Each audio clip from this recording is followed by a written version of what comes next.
Computer science videos here today to show you guys in this tutorial how to use the spotlight search as a quick calculator on your computer.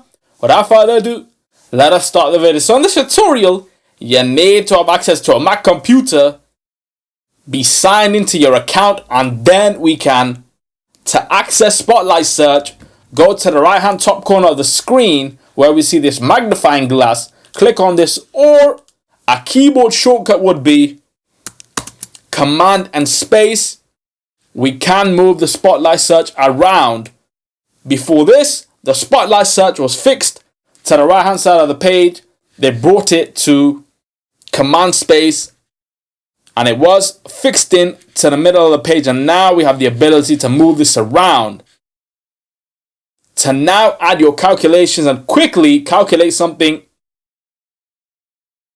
add your calculations. 16 times 45, and now we have the answer on screen. We can open the calculator to do this. If we go all the way down to the dock, go to Launchpad, click on or search for calculator. You see how many steps we are having to take to add a calculation. 78 times 9 equals 702. Quick calculator. Command Space, add your calculation. You don't even have to open the calculator. Command Space again to exit Spotlight. That's it with this video. I'll see you guys in my next tutorial. Thanks for now.